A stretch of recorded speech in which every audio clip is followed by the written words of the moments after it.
the library or curled up at home with a book from the library. So with that, I want to tell you a little bit about the Fairfax Stories 1607 to 2007 that I hope, if you don't already have a copy, might whet, to stand a bad pun, whet your appetite to go rush right up and get a copy of it. As part of the Jamestown 2007 celebration, Fairfax County became an official Virginia 2007 community. And in January of 2005, put together a citizens planning committee with a mission to encourage, promote, and publicize events and programs that enhance awareness of Fairfax County's role in the history of Virginia and even in fact in our nation. Now, at our first meeting, we were sort of tossing about trying to decide who was going to be our chairman. So Sally Ornsby just spoke up and said, "I'll be the chairman." So that's the kind of person she was. When we heard Supervisor Hudgens talk about her, I had to kind of smile because that's exactly the way she was. "I'll do it." Yeah.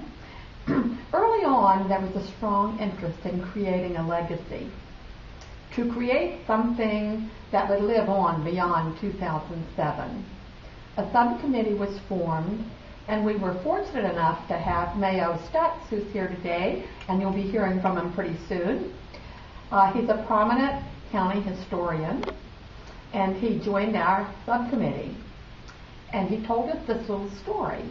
He related how his parents had been part of the 300th anniversary celebration in 1907. And he hoped we could come up with something that could not only capture the imagination of people now, but possibly in 2107 as well. Someone brought up a small volume of county history that was produced for the bicentennial back in 1976. And the ideas just began pouring out after that. And a book was born. But putting a book together is a lot more difficult than it sounds.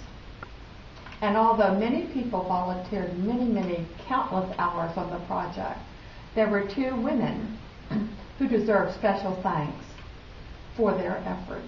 Kathy Marinucci was our sharp-eyed proofreader, and Paula Elsie almost single-handedly accomplished the layout and print preparation. We couldn't have done it without those two ladies. The subcommittee was particularly interested in having stories submitted that covered the colorful and diverse history of our county. Although the subcommittee didn't plan it that way, about 2/3 of the book, 22 stories exactly, are authored by women. 11 by men and 1 by a man and a woman together. They contain some widely known facts, such as the question of whether Antonia Ford may or may not have been a spy during the Civil War. And it also goes into her imprisonment in the capital of Washington, D.C. For spying during that Civil War. Also, in the story, The Formation of the Mount Vernon Ladies Association, Emily DeBella relates how women banded together to save the home of George Washington at Mount Vernon. Still later, author Lynn Garvey Hodge tells the inspiring story of Ivacota Farm, founded by Dr. Kate Waller Barrett, and how it changed the lives of hundreds of women for the better during the Progressive era. Many of these women were from the streets of Washington, D.C., who found themselves in trouble. They came to the quiet Fairfax County countryside, where they learned sometimes the very basics of education. There were many that came that could not read, could not write, could not sew a stitch, couldn't do anything that would help them make a life for themselves. But in addition to that education that they received here, they learned to regain their self-respect.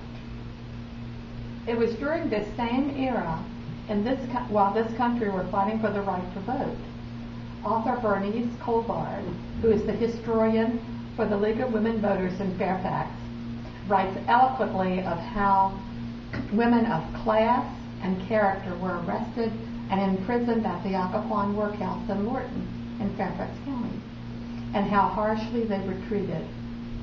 How the women mounted hunger strikes and were brutally force-fed. And they were force-fed by putting a tube down their throat, and not like today when you have this prepackaged food that may not be as hard to get down there. They just kind of whipped up the food and then tried to force it down the tube. It was really not a very appetizing thing. But nevertheless, it's a story that every woman, no, I guess I would rephrase that, it's a story that every person in this country needs to know, especially now when we're coming so close.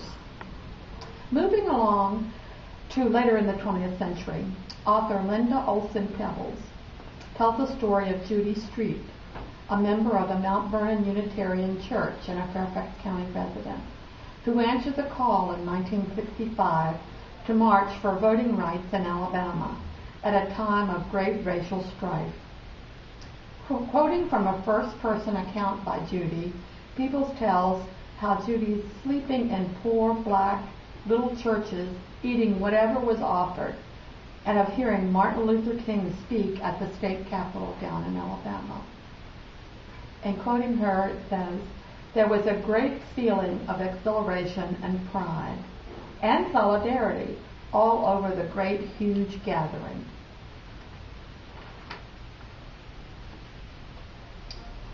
We were indeed fortunate to have the story of Mother Fairfax, the Honorable Martha B. Panino, submitted for publication to our legacy book.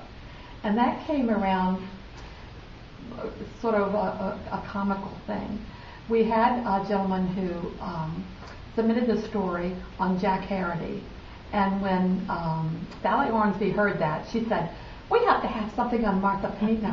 So very quickly she got together and penned the story on Martha Panino and submitted it. So she wanted to have an equal weight there for our book. So I thought that was kind of funny. But what made the submission special was it was written by Sally, and someone who had lived this story right alongside Mother Fairfax. Sally was able to give insight into some of the visions Martha Panino had for the county, visions that were actually far ahead of their times, such as emphasizing the arts in the community and cleaning up the Potomac River. After her election to the Fairfax County Board of Supervisors, Sally tells of Panino's ability to work with not only county associates, but officials throughout the region. But mostly this quote from fellow Board of Supervisors member Jerry Highland may say it best. She was truly a people's representative. And I think we probably found that out from what Supervisor Hudgens was telling us about her earlier. The stories in Fairfax County Stories 1607 to 2007 are but a few about the women who shaped the history of Fairfax County. There are hundreds and hundreds of stories out there that are yet to be told, and it's almost incumbent upon us to make sure that they get heard somehow. Thank you.